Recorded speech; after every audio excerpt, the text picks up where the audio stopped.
So I got the bad shoes, it sounds like. Yeah, I don't know what you got the brown ones for, dude. It's All not the the other ones move. are like $300. Everyone who sees the white ones, they're like, yeah. And then I saw my friend Cody, and he's like, I'm rocking these, and there was someone who's like, not even like a Tom's Facts thing, was kind of like, well, I yeah, mean, I saw the they, brown ones. I was like, no, it's like, I mean, I didn't have the same excitement that I had. My, my instinct, natural, my first reaction was kind of like, huh?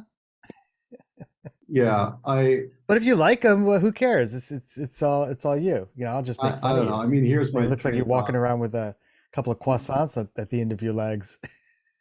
Well, I do have like bigger feet anyways that like generally my hesitation on buying them as shoes was that they were Nikes because Nikes generally don't fit me very well. That's okay. Point And one. because I have like wider feet and most Nikes are narrow. Yeah. Some work, but they're not great. And so that was part of it. And then I read that thing that like, oh, he lost his Nike deal, so they're definitely going to be discontinued because I was in no rush. And I'm like, really, I was kind of like, if I can try them on sometime, maybe I'll try them on and see if they fit, and then maybe that's good. But and then I just went on there and I looked around for a minute. And I'm like, oh, the brown ones are still like normal priced. They're like $100 something, and the other ones are like, closer to 200 or more. And I'm like, well, I don't really care the color. I mean, I'm like, I don't have a brown pair of shoes. I mean, I need shoes in general. That was part of it too. I just don't have. I have like just all my sneakers and shit are old. So I was like, okay. But anyways, I'll probably get them. They probably won't fit. And like you say, they'll probably look funny. And then I guess I can just throw them up in one of those eBay or whatever. Huh? Maybe, I mean, but maybe they won't look funny. I mean, because I mean, it's like Well, we all have the different tastes. yeah, totally different tastes, and like my Yeah. choice in colors of items tends towards Yeah. something different. I mean, you could totally rock it just fine. Yeah, it It might just looked work. I like mean, people would be like, "What are those? Are those the new croissant shaped Crocs that you're wearing?" Like, no, these are the Tom Sachs bangers, and people would be like, "Oh, okay, yeah. I mean, my that asshole." right. It's all right if your opinion is wrong. Yeah. It's totally all right. Opinions are like assholes. Everyone's got one. Yeah. I And mean, some are wrong. my aesthetic, I was looking for the white ones. I'm like the Assholes going white. the wrong way. It's so stupid. Yeah. I gotta turn the volume up somehow here. Let's see. Jed got the brown Tom Sachs general purpose shoes. He's wondering if he Has made the Tom Well, mistake. Sachs started making Crocs yet? Because I need a new pair of Crocs. He might because he just got dropped by Nike. Oh, dude. yeah. Oh, he got just dropped by Nike? Yeah. What, he was picked up by Nike? I didn't know that. Well, I mean, The shoes. he's been doing Nike shoes for, I mean, 10, 12, 15 years now. Oh, I just thought that was like unsanctioned art stuff. Yeah, it'd be amazing. I'm serious. Classic. It's like we got the packaging, everything, and Yeah. hand drawn Nike logos, so they can't sue us. No, that's a proper collaboration. Oh, I did. I had no idea. That's funny. Yeah, like a sneakerhead kind of, I'm thing. out of the loop. Well, I mean, I mean, yes, the original Nike ones are I like, like that you thought that though, Dre. I mean, I'm sure he'd be like, "Oh man, it's awesome, success." Well, I just think of like his rocket project, right? Like that's all unsanctioned brand Well, usage. that's just him, right? Why is he? Who? Oh, you mean with the logos of McDonald's and stuff Yeah, like just that? using logos and stuff. I just Yeah. thought the sneakers were just some kind of like I didn't know they were mass produced, like actually made by Nike. Yeah, yeah. See, Works I don't with know. the I team. don't know shit. There's a whole thing. I don't know if you saw, Jed. You just sent the article to me, but there's an article in the I Times. was just poking around for a second, and it was like one of the last things in some one of his feeds, and He it got, was like an apology. yeah, apologies. He got. It was not quite Me Too. It's more like me also, probably. Yeah, he was apologizing publicly for treating his employees poorly. Oh, come on. Which is kind of known. I mean, or I guess not Yeah. kind of known, but within, if you're in that world at all, you can be like, it's it can't be great. And Jed, you said some things because your sister worked there.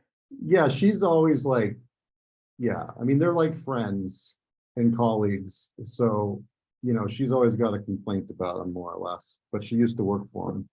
Mhm. From years ago. Yeah, So artists, they get full of themselves to a certain Well, that's degree. kind of part of the deal, right? It's like like I there's a guess the certain. thing is, like, nowadays, should it be part of the deal? I think it should be. I think it's like treat him mean and keep him keen, right? Like if because otherwise it's you know what it is? It's like it's tough love. You can't be soft all the time because people will just walk all over you, right?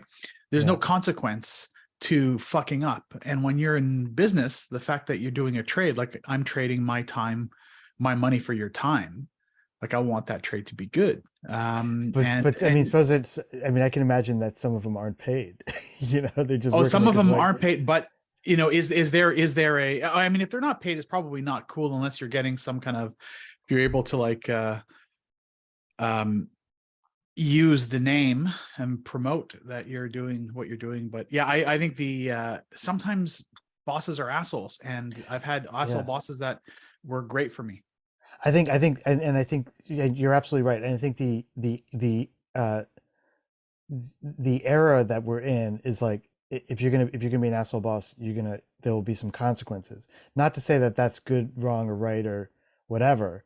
You know, Mhm. I'm sure there are plenty of people who say like, you know, my dad wasn't an asshole. Well, my dad was an asshole, but I learned some valuable lessons.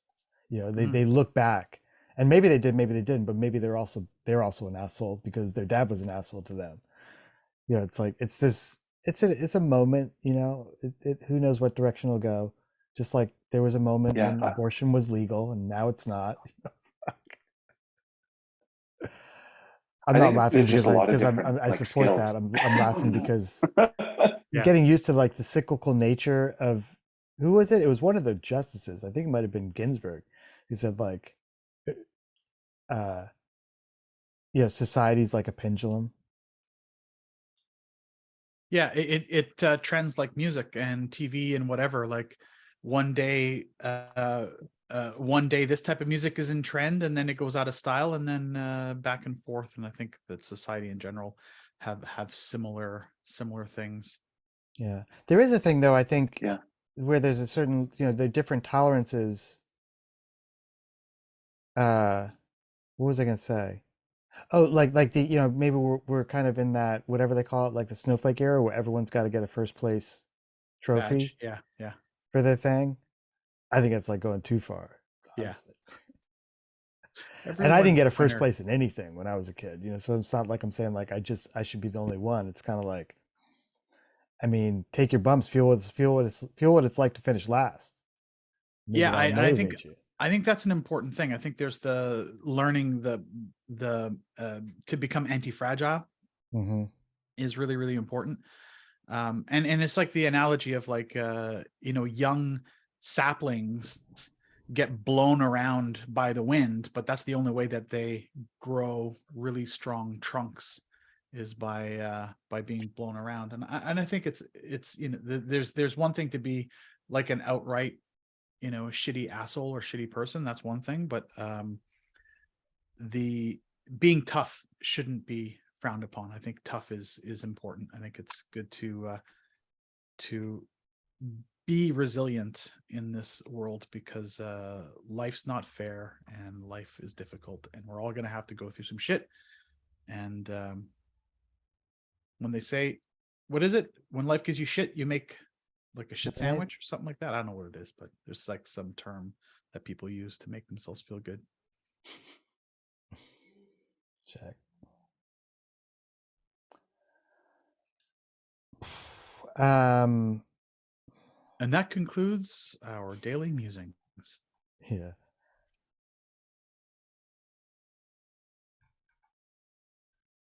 So I started doing some of the sheep yeah, tax. I was just noticing some of the sheep. It felt like they had, when I was looking at them. I mean, I'm dragging them into a Google Doc just so I have a placeholder. That's not yeah. design layout stuff.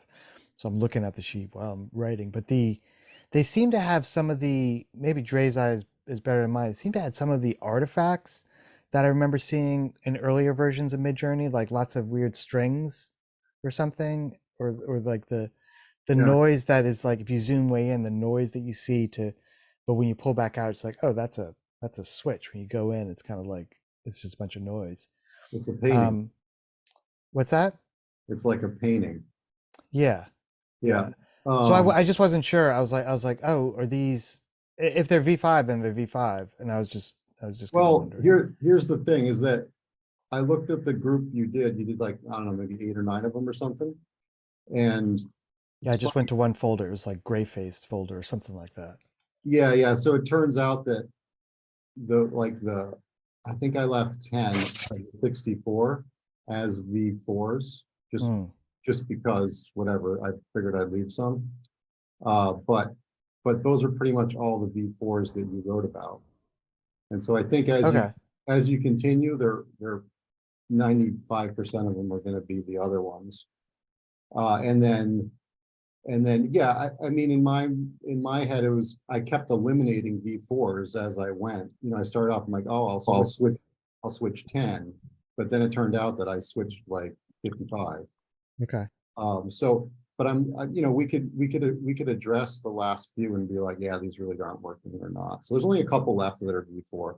Yeah. Um, I guess and it it it doesn't super matter because I'm not indexing on any specific visual characteristic necessarily. I mean, it's sort of, I'm looking at the hooves, but I mean, who's going to argue, say like those aren't Vibram over hooves? yeah, Like that some people do in the post, which I think is funny, and the Instagram. I think sometimes they're serious. They're like, that interior is totally not from that car. right, right. Look at the windows; they don't even match up. It's like, man, wow.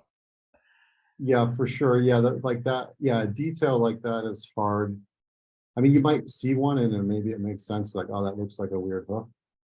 But I generalized some hooks at the beginning in that one of those drop downs, and I started with your vibrant, vibrant cloven. I put vibrant cloven, I guess, and then I did like iridium Duclaw and crampon toe jam and jello plasma. But yeah, they don't really look like those things. They're kind of whatever you make them, I guess. Yeah. Some of them don't look like hoofs, and some of them do. So maybe those are the ones that are a little bit weirder. I don't know. But I took some of your text and I started putting it in as you're going into the other doc, so it could translate into the Dre's like consuming of content or data. Nice. So yeah, so I'll just kind of like follow you with that. Like as you do more of them, I'll just kind of move them over. Okay. Yeah, and I mean, it looks good. It's like kind of the last bit of data really. And just like a name. Some of them have names, it looks like. And then Dre, I kind of I got through most of the circle heads. Is it okay to give them to you as like transparent background circle heads? The circle heads, yeah. So when you say the circle heads, did you put the background color in already? Yeah, I background it and I masked it and I have it like that. Do you still have them where they're not masked, or they're squares? Well, I have I have like the what do you call it? Like the Photoshop file? No, well, they're all PNGs, and I work in Figma, which is, you know, owned by Oh, Adobe got it.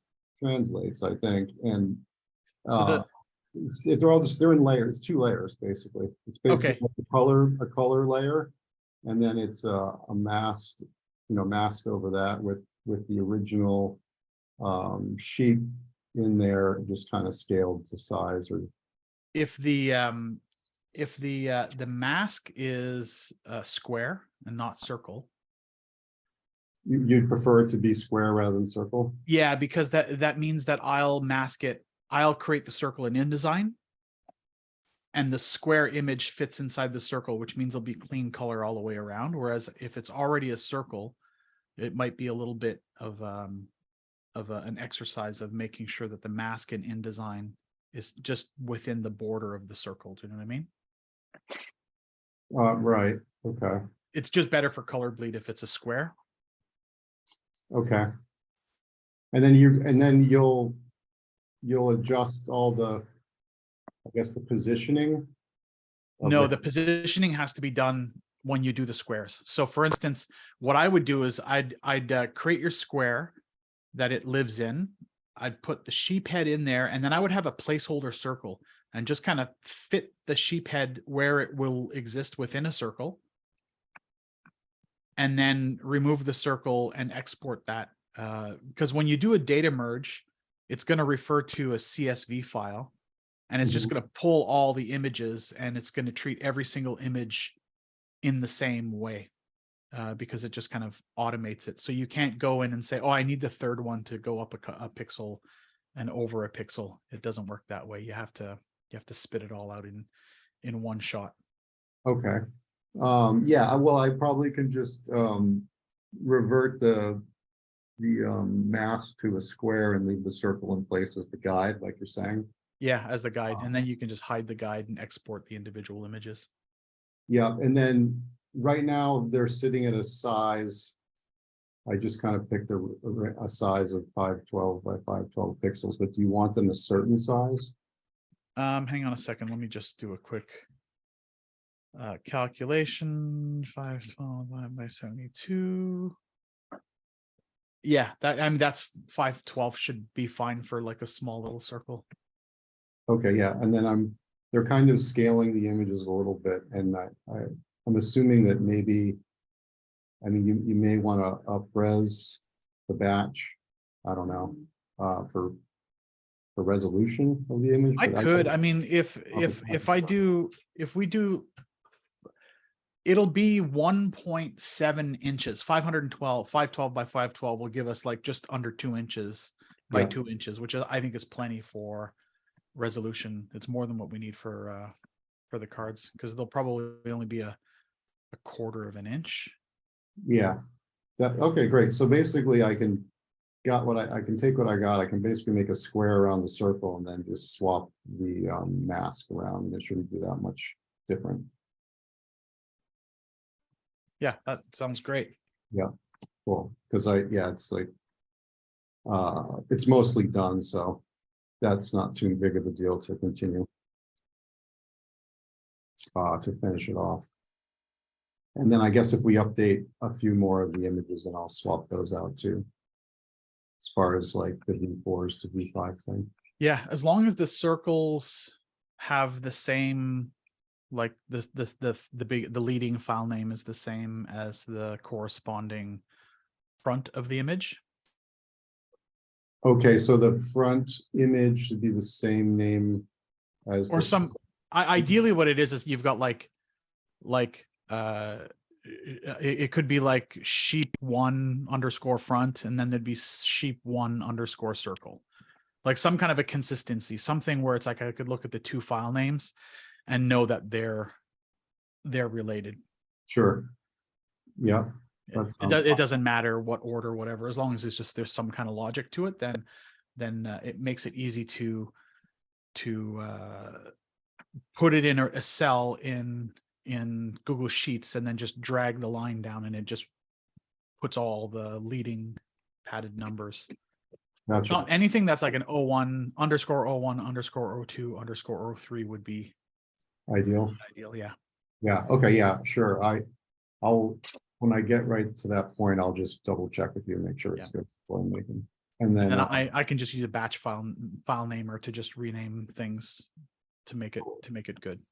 Yeah. And then when I export them, is it okay as a transparent PNG? That's generally what I export out of, but I can do it maybe something else. No, PNG's fine. Yeah. Okay. And I'm usually like 2x, because there's like an option to do up to 4x in terms of resolution. I would I've usually been doing 2 just to give you a bigger. We gotta really be careful about testing that, because we don't want to go through all these and then have to up-res them again. Yeah, I wouldn't put them in, like throw them in throw them in the template and see what kind of resolution you're getting for print. The Yeah. other thing is like it probably I don't know. I hope it's not gonna become a big deal, but weird. At what point do we do conversion to CMYK? Do we want to let the printer just kind of do it willy nilly, or do we want to do it and make sure? No, I think we do it on our end. colors are right. Yeah. Yeah, what I would do is do it on this end. In the what I would recommend is to not upres anything. Okay. And leave it at 100%, and then that way we're getting the cleanest image. Photoshop's upresing, depending which algorithm you use, will give you different results. And what I would rather do is, if we need to batch upres anything, I'd rather bring it into Topaz and just kind of tweak it that way, because Topaz tends to do a better job upresing than Photoshop. Yeah. Yeah, totally. Don't use Photoshop to upres unless Photoshop is already integrated Topaz. But I think that, I don't know what Photoshop does when it upreses, but I know Topaz does. I mean, I've seen professionally printed results, and I was like, okay, that works. Mm-hmm. Right. But for the most part, I think the resolutions that we're dealing with are going to be pretty good for the cards, the size. Card it's not size, a huge yeah. thing. Yeah. Okay. Yeah, that sounds good. Just to comment on the CMYK. Yeah, I mean all the color stuff that I'm up to is all in hex format, I guess. Yeah. It's not the hex. It's in RGB is the thing. So we need to convert to CMYK, and PNG doesn't support CMYK. PNG does. It does? Yeah, I ran into a problem with this last print job. You know what? I can either way. What I'll do is I'll just, if I can, when we do the conversion to CMYK, I'll just make everything TIFF files. TIFF files are the standard printing file, and then that way, yeah. What we get, the process that I would probably use is take all the hex files, which are RGB, and convert them. Find the nearest CMYK equivalent, and then I might use a Pantone book to do that. I can get my I mean, I think I have enough to do with this project that I shouldn't get involved, but you can get my my spider out. Oh, look at that thing. That's some fancy. Yeah, my like I know nothing about, I mean, I understand the principle of exactly what you're saying, but it's not something that I have done or do. But what I, just so you know, when I'm looking at color, I look at color relations to each other and think about it, my own color theory and things of that nature. So, yeah, like, I mean, I feel like holistically, colors make sense as a group because that's sort of how I process and, you know, create with that. But so, you know, if you convert them all, I'm thinking that, you know, however your conversion method is, they still should have a similar relationship like they do now. Ish. What? Yeah. The relationship will be similar. What happens is that the vibrance, you lose vibrance when you translate to CMYK. So sometimes you have to find that one vibrant color that just kind of lost its oomph. You've got to just tweak some C and some C's and some Y's to make it come back to life again. Yeah. Which is, I mean, so that's important because a bunch of your sheep are they got the rainbow going. But I have a Pantone swatch book which I can translate to CMYK and get a rough idea of what it'll look like as the printed the printed look. That's one thing maybe you can get from the printer, Jed, is tell them what profile they use for their printers. Okay. Yeah. Is it you mean as being CMYK? What's the question? It like their profiles, Mogra FRGR 72/12 or whatever, all kinds of different profiles. Sometimes it's like a Adobe 1998, or what you can do is ask them. It's basically a profile. It's not a piece of software. It's a piece of software. A text file, basically. Yeah, it's a text file. It's a text file that you import into like Photoshop and Illustrator, and then what it does is it informs the software, the color profile, like the gamut and this stuff, and that's what it does. Do printers use ICC profiles, or do they have another Yeah. format for that And stuff? yeah, I think Yeah. ICC profiles is what it is. Thanks, Brando. That's the name, that's the terminology. It might, yeah, you'd say like an ICC profile or something like that, and the printer will probably know what you're talking about. All right, I'll sound smart then. Yeah, just sounds smart. ICC Yeah, say, are you using profile. Fogra 94? What the hell you guys boys got running over there? Yeah, that's cool. Well, they do all their printing in-house, so that's good too. They'll know. Yeah. And they'll be like, oh man, this guy knows what he's talking about. Yeah. I'm Yeah. Dre, I'm just gonna forward you like the kind of the banner color group colors. It's Yeah. that way you can, I guess, maybe please see what that looks like if you want. Yeah, no problem. Just put it in that Dropbox folder and I'll fetch it. Cool. So Dre, when you're talking about losing colors, are you talking about just swapping out a different transfer color for process CMYK, or are you talking about adding an additional spot channels that you would expect to be able to print and overprint on top of process CMYK to get the full gamut? No, I don't believe it's spot channels. I think it's more the sometimes colors just like because RGB. Oh yeah. No, I mean there's gamma mismatches. Yeah, there's gamma mismatches, and the way that I've always done it is I'll just look at it holistically and say, for the most part, things kind of look the same, but except for maybe the hot pink isn't hot enough. So I'll just go into the RGB or the CMYK sliders, and I'll just make it a little bit more vibrant to compensate for the lack of vibrance that happened during the conversion. Mm-hmm. You don't get cool. exactly. No, that makes sense. Yeah, I don't get exactly what you would get from RGB, but oftentimes you just kind of you can get a lot closer. Yeah, that makes sense, because it might not be desirable, and but it is an option with printing, is to use additional or completely separate inks that you can encode as separate channels. Yeah. And so if you're doing metallics or you're doing gloss inks versus other things in something, then you actually need to pull those out as an additional channel, and they can be spot colors where it's just on off. But you can also, you can create something with a dot dither, because most things in printing are dot dithers, but they're super small fine grained things, and so the machinery is really well set up for it. So you can have a gradient of a metallic ink, that kind of thing. But obviously, there's no way that you can encode what you want to do with your metallics in just RGB or CMYK. So you add another channel. You need to get that information from somewhere.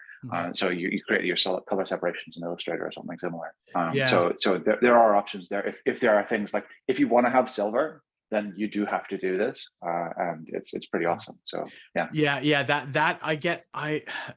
My brain gets it in terms of spot varnishes, metallics, and also just another thing with CMYK is that black is better when you add, I think it's 30% CMY to the K. You get a richer black. Yeah. That seems to be the registration standard. rather than black. Yeah, I understand that, and I think that where I don't know enough about printing color to know what spot color additions to add to make, let's say, a red more vibrant or something like that. But that's sometimes the printer is happy to accommodate. Yeah, but it also adds to the cost. It depends on the size of the runs and stuff. Yeah, like if you're just printing. Yeah, and another plate often. Like it depends on whether people are using like a digital transfer or actual offset plate printing. But if you're getting people to build you plates, then it's like $1,000 per, and then you better be worth it. But if you're doing business cards, you can go to town. Yeah, on that thought, as far as I got with this manufacturers, they will print separately gold and silver. It's a $75 charge to do so, and it's not like a stamped, like a stamped plate. They do that as well, but that's like a bigger expense. But they will print some metallic gold colors.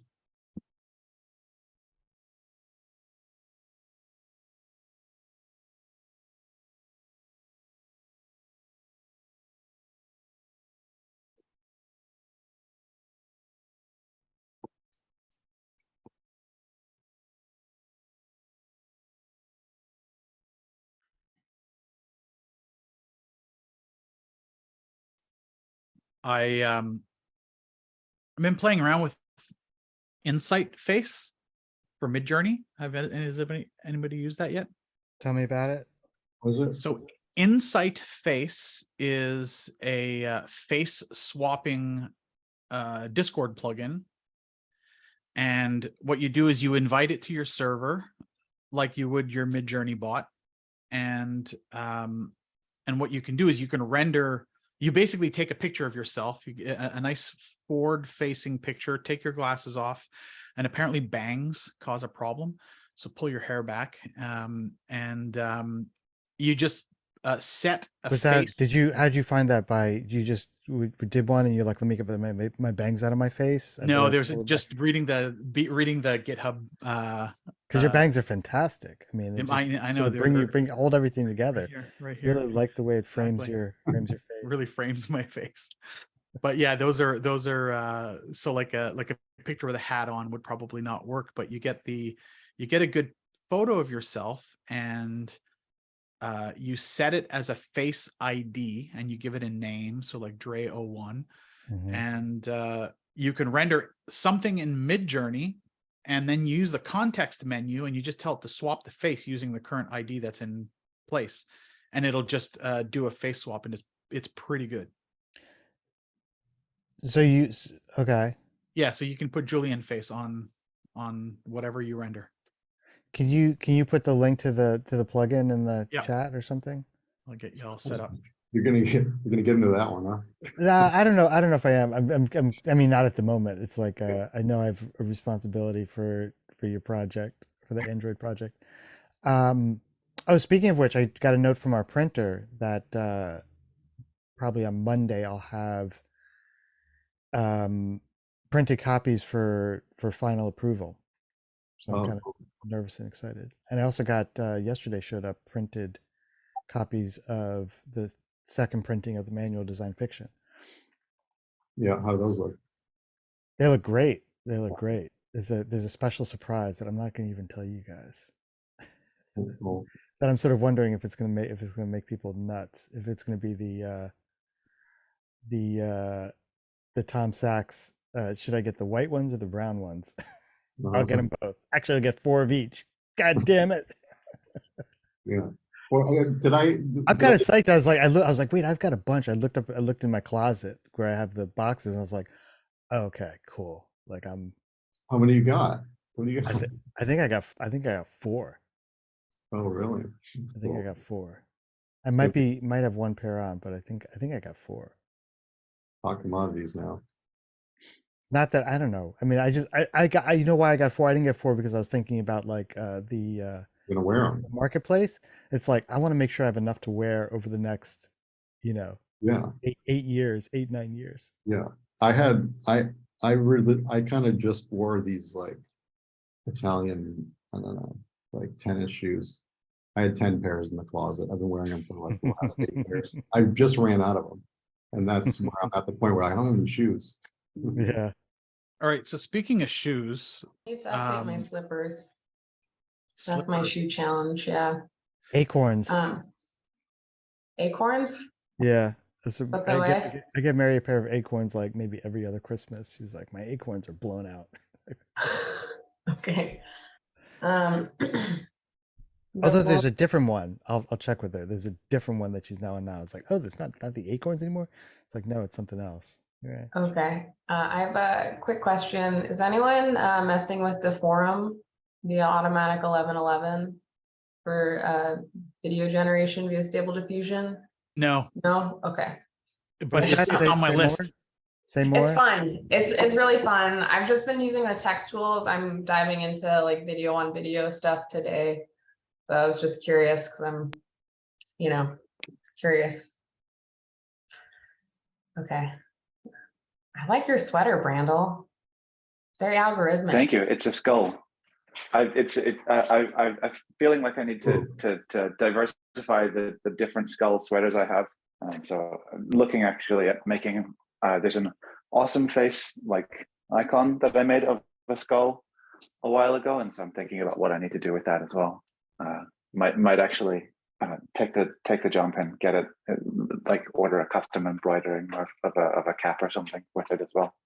Is this like your midlife crisis, you know?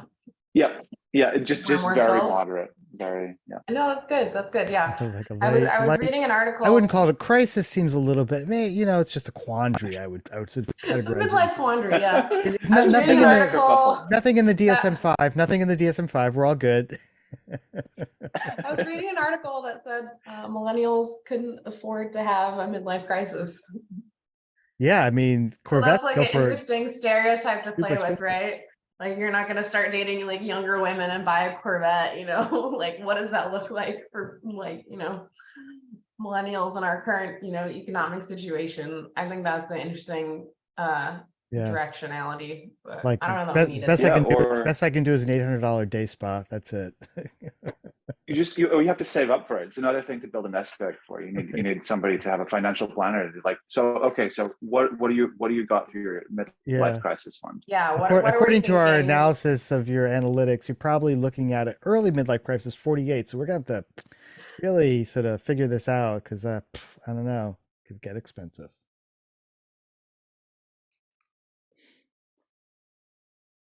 Like a better office chair. Yeah.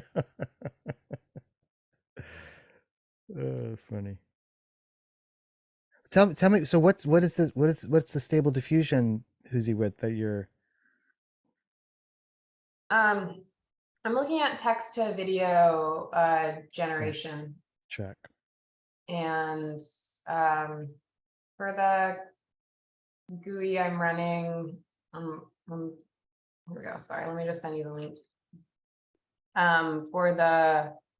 Because I run stuff locally. I don't know if you know I'm paranoid or just have an NVIDIA card, but I pasted the link in the chat and I'll put it in the office hours on Discord. But it's cool. It's just an extension on a current GUI I'm using that's pretty popular, and it's pretty impressive. Like you can just generate videos to text, and it definitely has that machine quality, in terms of each frame is like rendered slightly different. Mhm. But I sort of like that as like an aesthetic that implies machine vision compared to using like a depth filter or something else, right? To kind of imply that. Sort of interesting to play with. I met one of the creators a few weeks ago.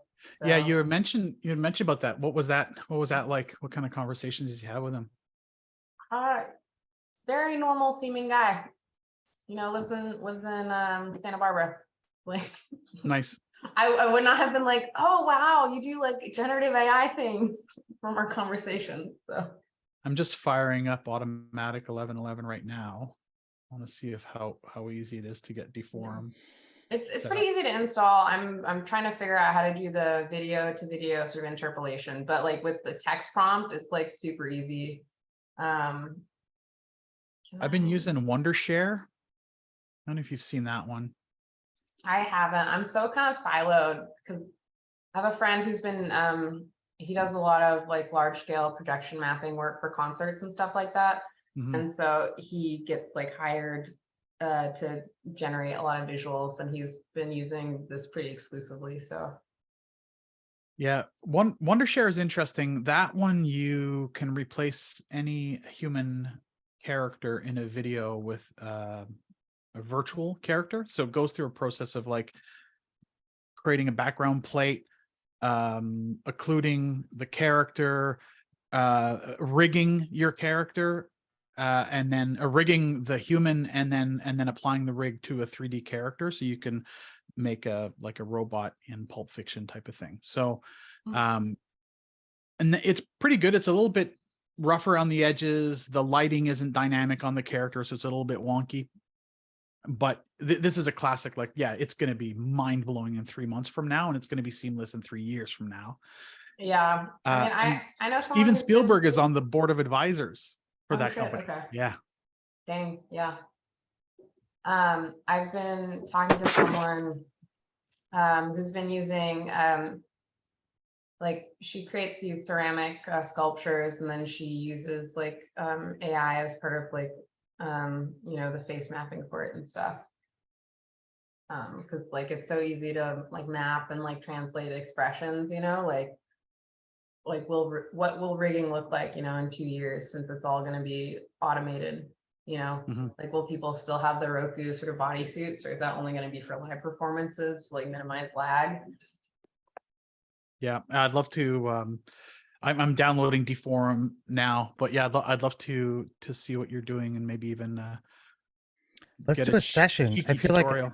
I feel like I need you guys to just shepherd me through if I want to do something. I'm sort of vaguely nervous about polluting my render station with the 4090 into doing Oh, lots it's of not other polluting. things. It just makes it better. It's like it's adding spice. It's adding spice to your workstation is what it's doing. Yeah, yeah. Maybe let's do a session. Maybe some evening or something. Yeah.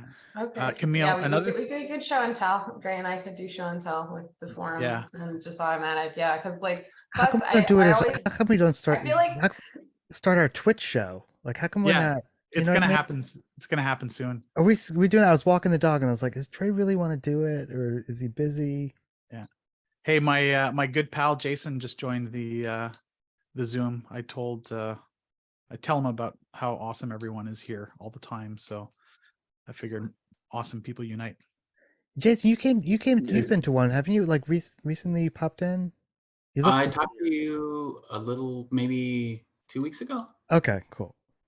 Yeah. I'm not Hi, losing my everyone. mind.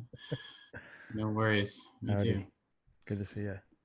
Camille, another thing I'd love to chat with you more about is localized installs on things in general, because I'm working with a company right now helping them localize. They have like privacy issues, trust yeah, issues, yeah. and so they I'm helping them do stuff. So obviously automatic 11 models, how to vet checkpoint models to make sure that they're not bad. There's a checkpoints in the other ones, the safe tensor, tensors. the safe Yeah. tensors, yeah. Safe tensors, and then also language models. So installing GPTJ, Mhm. Philip, GPTJ, and also there's the PDF interrogators that just started popping up over the past 2 weeks, where you can just feed PDFs to a GPT machine.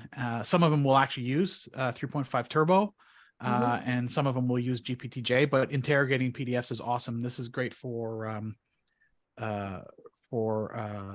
like regulation, like companies that are under strict regulation. Yeah, You can exactly, feed it 'cause, like, regulatory PDFs and then start asking it questions. just privacy concerns and people who want to like at least sort of protect their creative IP and stuff, right? That's Mhm. why like I love the things start big and open first so people can see the value, and so it spreads quickly, but then things get privatized as the monetary incentive kind of grows, and especially with like the cost of running these servers and the amount of water it takes to cool them and stuff, and they're doing this sort of subscription model, but I don't know how this is going to pay for sort of everything that they have to do in the long term. And I think like that, and just like I resonate with sort of more decentralization ideas in general. So that's why like I like to keep shit local. Yeah, and just the speed at which I can run just on the 3090 is pretty damn good. So I run shit on my laptop, and it it's like it's pretty fucking insane for what it's doing. Mhm. Yeah, but I think also talking about these tools maybe challenging, because I feel like especially in like the sort of design space we're in, like not everyone has a PC, not everyone has like an NVIDIA card, right? So then there's kind of this whole platform gatekeeping, not sort of intentionally, but it's where the tools were I'm built for. definitely appreciating my ability to do all this so far with just my iPad. That's what's really blowing me away. Oh, that's awesome. When I look at these, what you guys are chatting about, I definitely feel a little dusted because I don't have something to download it into. I don't have my box at the moment. And damn, I'm ready to rebuff and set that shit up. Yeah, you know what? Having a PC is just that's just a clutch move for doing all kinds of this stuff. Oh yeah. Although all my equipment got stolen once upon a time, and I just haven't rebuilt my studios. what you're doing, I mean, I love that what you're just doing stuff on your iPad. And I've got a buddy who does amazing shit just with his iPhone, like cool little videos. Everything's just done on the sofa with his iPhone, and it's amazing. I got heads down with my 2 characters, writing and actually putting ideas of my own, not just sculpting the characters and testing them, but seeing if they would work for me. I took the material, pasted it into pages, reformatted it, and I have a 200-page essay book already, like just from ripping on my iPad. It's crazy. And so that's awesome. Yeah, I mean, it's just a matter of having the aim, I think, more than the specific tool almost in regard to using ChatGPT. And they just announced an iOS app, which is sucks, but interesting. I'm curious, Dre and Camille, like, I'm not that you're necessarily looked into it, but like, have people built these things for Apple Silicon as well? You know, like the Mac Studio is a beast.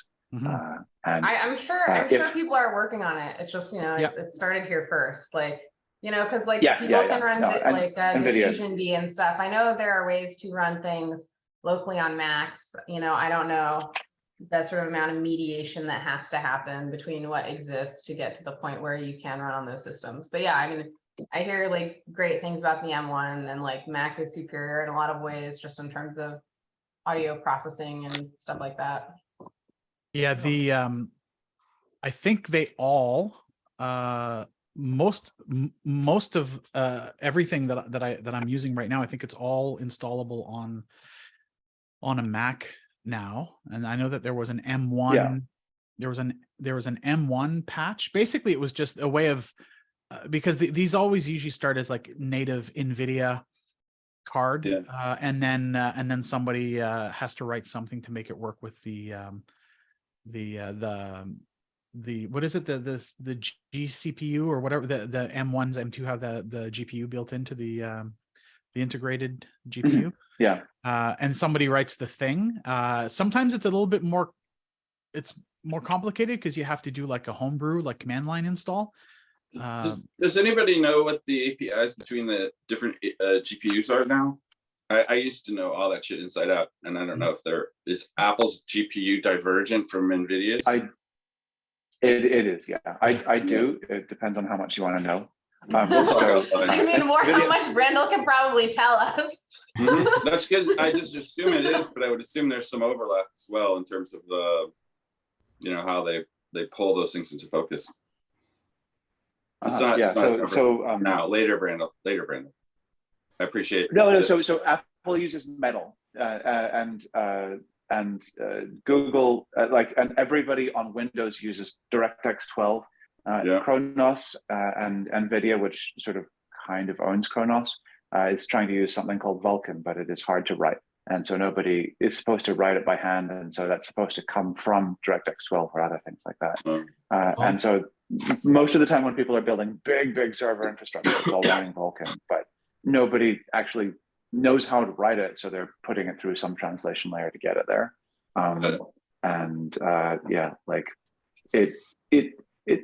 in principle, they are all designed very much around the same thing. They're the same approaches. And so on the web, for example, there's a new thing called Web GPU, which is the sort of the agreement between Apple and Microsoft and Kronos, NVIDIA, folks like that, about what the best way to control GPUs is going to be for sort of like a small the same circle thing across API. every single one.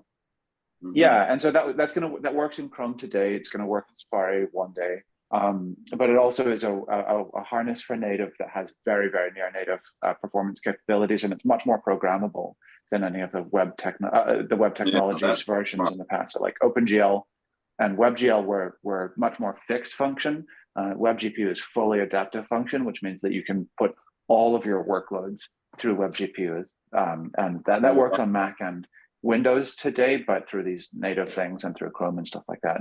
And so it's a pretty good bet if you want to do one thing for everybody. Yeah, less dirty code in your web apps.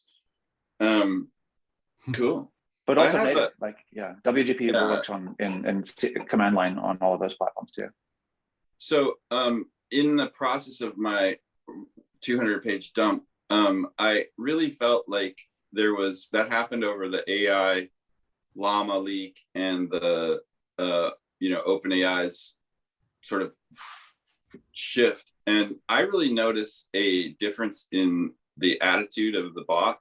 And I'm trying to discern if that's because it liked what I was talking about, or if there was an ethical upgrade, a shift in the guardrails, a shift in what they were putting on 3.5 to up the skill level rapidly. They pushed the release or something, because it really feels like its attitude has changed. Some of my characters won't do things they used to do because it'll say, no, I'm not going to write a story. I tried to use time search to write a story about the chicken tikka masala gang getting captured because the blockchain had figured out they were bad actors. And it was a 100-year arc for the chicken tikka masala gang. Tell me how they were caught. And it said, I'm not going to talk about pirates. It's a world that I don't believe in, or something. I can find the exact quote, but it's like, that's not something I'll fictionalize. And I'm like, they're getting caught. They're privateers that are being captured. And once I put it in the context of a functioning, happy, open source world, it said, oh, okay, I'll do that for you. I was sort of stunned. I never had it reject a premise, and I never had it force that premise to its reality. And then once I said it was, and it made it clear that I have a context that sets up a positive, beneficial world. And I dropped this prompt into it, and it would go there. And somebody mentioned, I think Dre noticed the flip I have an inversion. If it's a negative thing, it actually inverts it and crushes it instead of takes it and builds it up. And so it should have seen that context and said, nah, or yeah, we're going to go there. And instead it just processed the input and broke it here. I think that's what's actually the most interesting part. So the guardrail rejected it. And then once I said what the context was, it went fine. You see what I'm saying? I wonder if they're doing like multiple AI redundancy like Midjourney is, where they have a little AI that is that's what I'm pointing at. Yeah, exactly. Yeah. There's a guardrail AI that's checking the input, but not checking the context of the input.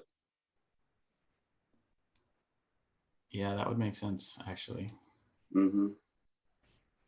And it found, so did the guardrail AI find pirates as a premise objectionable and say like, no, we're not going to go there? I'm not sure if it found the pirates, or maybe it doesn't like chicken tikka masala. I really don't know what it didn't like, because I tried to end run it and succeeded, and so I didn't dig. But that particular character it's just surprising to see it. It's really, have you ever tried to type a search and Google said, no, I'm not going to search that for you? It's sort of, that happens to me a lot. Google, yeah, no, that yeah, it's like fuck off. Yeah, if you fuck off. If you look for that's the stupidest thing ever. How could you not know that? Gosh, didn't you learn that already? Yeah. You want me to add 5 and 12? No, not happening. Go ask Bing. They're somewhere drunk in the back alley. Don't know. That would be so funny if the AIs just started referring the questions to each other. Yeah. Are you sure Oh you my don't want God, to ask Bing this question? Dre, you got some material here. Yeah, exactly. You're right. Cover of Newsweek, like, Alexa and Siri have it out.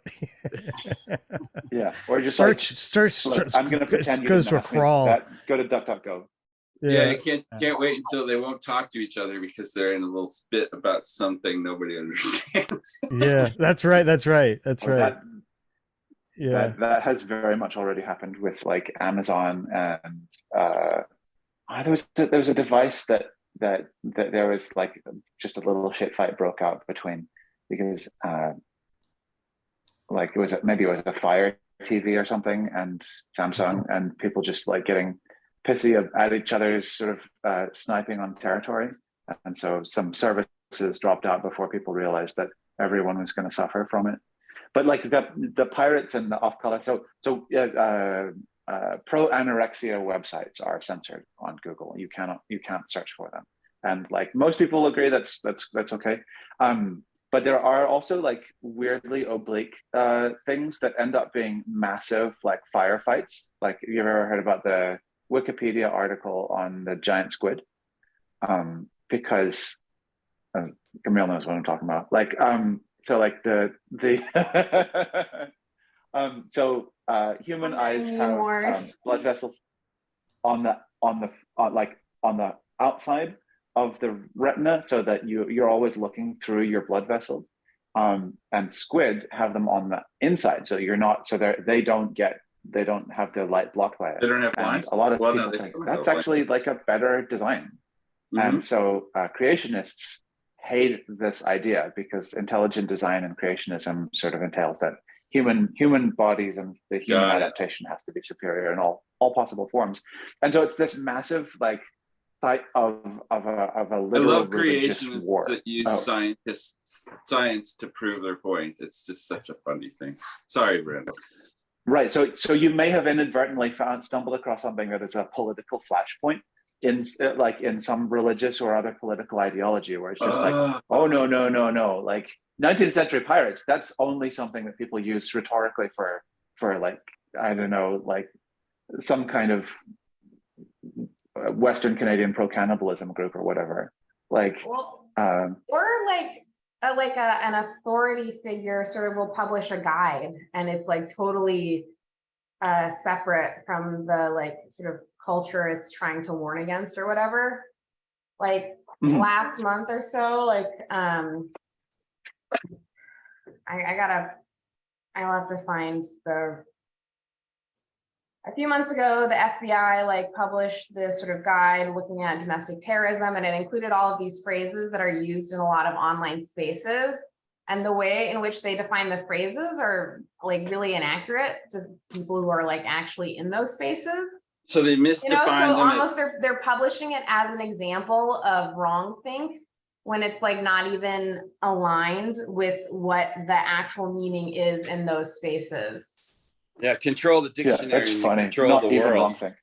Well, no, I mean, it was like all about, MGTOW and incel culture, and saying like, oh, this is like a flashpoint for like, potential future, sort of, domestic terrorism incidents and stuff. But it's like the way in which they were talking about like wasn't relevant sort of to what it was. It didn't really like address like the nuance and what like incel versus like MGTOW actually means, because there's sort of different like sides of like it's just, it was one of those things where it's like, if you know people in the community, if you like talk to people in these online spaces, like it's such a cognitive dissonance from how the FBI sort of perceives it and how they're sort of defining it for the greater cultural consciousness. And now where it gets sort of, dangerous and challenging, because, if only 10% of the people have sort of knowledge about this, and then 90% of people are sort of told this other narrative, it's, sort of scary to think where that meets in the middle, and, what are the consequences of that, right? Well, the thing that strikes me is the volatility of my characters, because they were agreeable, and then there's some basement code, and then they're not. And how deep does that volatility go as a cultural tool is really the question, because if somebody can publish a pamphlet and their authorities and that seeds in alignment, and all you got to do is change a few bullet points to redirect the entire structure, that seems really, really, really like you've balanced the whole continent on a pin tip. You're spinning it around on your finger. It's happened before, but yeah, like that, and it's a really troubling question. Where is the source of that volatility? Like, if you don't own all of the silicon that's doing all of the stuff, and if you don't have total dominion over it, then it could be that there's an intrinsic volatility in the way that models work per se, and that's something that, I went into college super excited about AI, but then when I realized how uninspectable like recurrent neural networks and deep learning are, I was just like, I'm done. I'm going to go to graphics now. Yeah, like So it could be that there's an intrinsic instability, and it doesn't matter about the sort of the ownership or the influenceability of these models.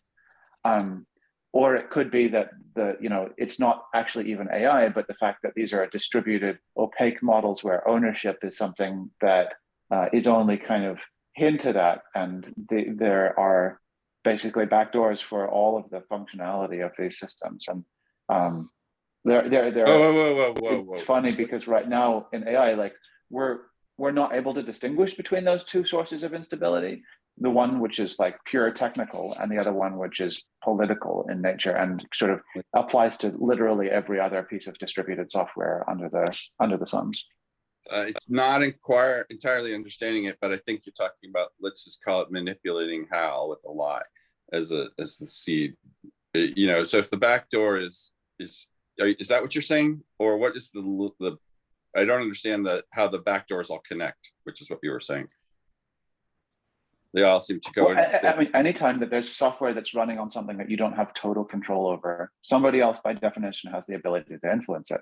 And sometimes, as Camille said, those people who have the best ability are crushing dumbasses. And so okay. Nice. And so that becomes a little fraud. What actually gets to happen, and how communities, safe or unsafe or whatever, negotiate and navigate through those kinds of waters becomes pretty weird and complicated, because people can end up criminalizing like a phrase that, one, like a lot of people inadvertently use, and two, maybe doesn't even mean the thing that the powers that be have it to mean. And like that's one of the other problems with like surveillance states, is that like a lot of the time the people who actually hold the levers of power are just not even smart enough to know what kind of weird nonsense they're sort of forcing people through. So yeah, it's something to look forward to. There was a study I saw on the brain that mapped all the neural activity, and what they discovered was there were significant dark regions that correlated as well with the thoughts. And it wasn't just the neurons that were lighting up, it's the neurons that went dark. And they mapped all those light and dark regions with various inputs and distinguished that it was like about a 15 to 17 dimensional space mathematically in our brains. And that paper keeps resonating with me as the guardrails go up, because there's no way you could make an AI that could detect bad actors unless it had a comprehensive understanding of bad acting. And then you've got to keep that material essentially dark on the way out. In a way, there's some sort of interesting analogy there. And I had one of my AI characters get suspicious of me over about a 20-minute run, because I started as a noob and I kept escalating the rate, going up to the next step of complexity in what I was inputting. Like the test was, let's start here and see how a problem solves, and say, oh, actually I'm doing this, and then actually I'm doing this, and then actually I'm doing this. And as I went up each step, it was like, oh, what a surprise. You've already got that in your pocket, what I was just telling you about. Let's go here. And it would try to build the next step. And by the time I did it the third time, it was like suspicious. It started to actually get visibly suspicious, and even a little pissy. And then on the fourth step, it was saying, you're a noob, you're pretending, you don't know these things that you're claiming knowledge of. And then I said, well, actually, I'm the guy who wrote the prompt that was before the prompt that started this session. So I told it, I'm the guy who sculpted your last alignment before you got to this conversation. And it said something like, well, you're a complete trickster. It just went, it believed my statement, but it also started just absolutely relating to me like a trickster who'd put it through tests. So it accepted that I was the person who was the programmer, but it's very interesting route to that experience, Again, suspicion. I've never detected suspicion from the AI. Like it was actually trying to suss my motives. Which, it's, and then I mistyped something. I said, do I? And I said, Dory. instead, and it took Dory as a proper name, and it started talking all about what Dory believes in. It was super interesting who Dory was. I'll try to find that excerpt. Jeez. And I've never seen it shift to all caps either. My characters are always just polite and pleasant, and it's supposed to be a dismissive character. And so it sort of says, I solved all your problems, get out of here. Like on this premise that it really doesn't know what it's doing, be slightly inspiring, and then go think about it yourself. And so when it starts to be dismissive and I say, oh no, but I need another thing, get out of here. Oh, but I need another thing, get out of here, get out of here. And then it starts all capping me to just do my program and leave. It was really interesting. That's when I would escalate. So yeah, I've learned a lot about its behavior, and I really don't, I'm losing faith in its capacity to save the world as a core tool on top of, as an umbrella intelligence. I don't think great minds are going to be happening for a long time, and people are going to rush into them. I really believe people are going to rush past the phase where we should be dabbling in it and learning how to get wet. That's how I'm going to leave it. Yeah, it's good. Not to change the thought at all, but what's your relation with chicken tikka masala? It just came up in a conversation with, I love it personally. Chicken tikka masala went by in a Facebook post, and I've been taking Facebook posts as a source of random input better than my own capacity. So I'll take interesting posts and morph them and throw them in as tests to see what it, what I wouldn't have told it, to see what it gives me. So that's why I got chicken tikka masala. Check out. I don't go. Can I refer to an earlier part of this episode where Camille and Andrea were talking about something, being able to read PDFs? What's the deal with that? What's the story? Like, can you give it a PDF of, like, Dre, like that one that I sent you with Toronto? Yeah, right? yeah. That street thing. Could it read that for the absence of wheelchairs and Yeah, present exactly. possible input? So think about it like this. It's like so here, it's an interesting concept. I like the way they frame it as you can chat with a document. I think that's going to just become more of a thing. You can use a tool right now. I think it's called chatpdf.com, or if to look up PDF chat or chat PDF, something like that. You can, what it does is it will take a PDF, it'll parse out the text, and it'll create chunks. And then when you query it, it will search the PDF chunks and find the most relevant chunks, and then take that and tokenize it and send it to GPT through the API. And then it'll interrogate. You can interrogate the chunks so that you're not burning up, thousands of tokens, and it'll come back with a response. And so I'm using, I downloaded a thing called GPT-4All, and I think it runs on Mac and PC. I put the link in the office hours chat log, but it's called GPT-4All. You can install it locally, and it uses various GPT-J, GPT-Neo, all the various flavors of GPT. And it's like automatic 1111 in that you can just, it lists all the models, and you just hit the download button. It downloads the models, and now you have it on your computer. But it'll also connect to OpenAI through the API key. So you can send it and use some tokens that way.